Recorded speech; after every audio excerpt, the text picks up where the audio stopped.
ways the most frustrating loss of the season, Steve? Yeah. We've had some tough ones, but these guys and the way it came about, just difficult time, just running uphill seemingly all the time. Yeah, I don't know. Like, I think we let things come over us, things that are outside of this initial game, things that happened, you know, maybe in preseason and other things like that, and the guys never got answers for. And if you know what I'm talking about, then you know what I'm talking about. If you don't, then don't worry about it. But you know, certain things can't go unnoticed, and I think what happens is that it takes over instead of playing lacrosse, and we can't let that happen, especially in the end of the season run here. It's just frustrating. You want to beat a team so bad, and you just play like that.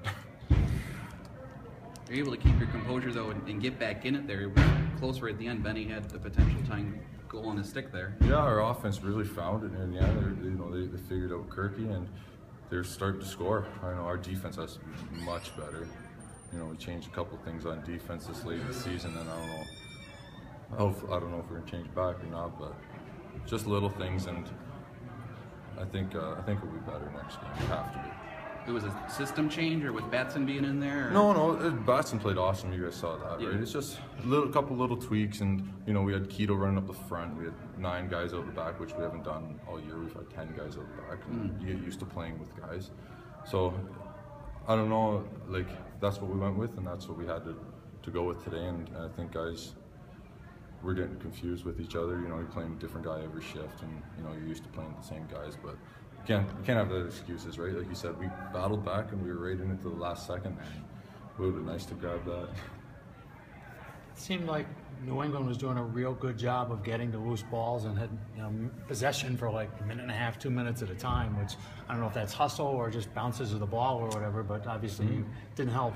They pressure hard. They throw their body into everything, and you know, the odd time they get really high, and it was overlooked today. You know, Benny got hit right in the head, right, by O'Brien, and that's another call that gets unnoticed. Like, I'm not attacking anybody, I'm not saying anything about the refs or anything like that, so I don't want to get fined, but things like that, you know, how you play offense against that. You know, when the guy just runs at you with your elbow and hits you right in the face, and then he drops to the ground, there's no call, and then you can't do anything about it because you'll get suspended. Like, look at Brocky, right? You know, stuff goes down at the end of a game. Now Dave Brock gets 2-game suspension.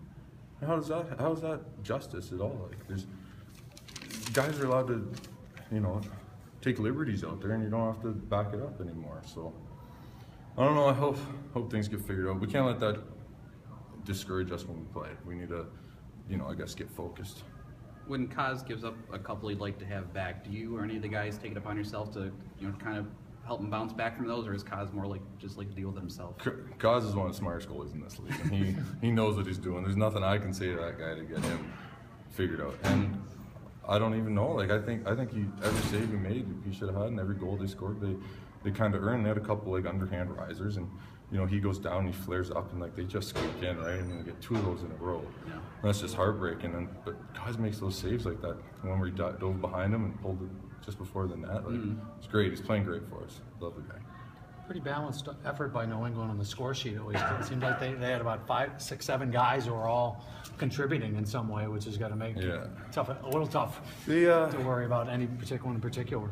They're tough to play against. You know, they're all shifty guys. We have a lot of Americans on the team that play field lacrosse growing up, and now with the addition of Billings that just sees the floor like no one else in this game, they're good offense to play against. But our defense has about, you know, 6 of those that we want back, especially the one, you know, where Saunders got underneath on me. I want that back more than anything.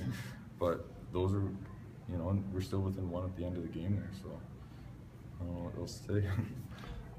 You've been right around 500, and this was probably a good chance to finally get out. That now you're back at 7-7 after being 2-2, 3-3, 4-4, and so forth. Yeah. It's almost like you need that last big step to get off the treadmill like that. Is that kind of tough to take? The future's in our hands for sure. Right? We play these guys 2 more times. We play Minnesota. We play guys that are, you know, we're either tied with or just below us. So we beat them. You know, I said this before. We control our own destiny. We beat them. We stay. We're in the playoffs, and we don't. We don't deserve to be there. Thanks, Steve. Thank you, Steve. All right, thanks, guys. I hope I don't be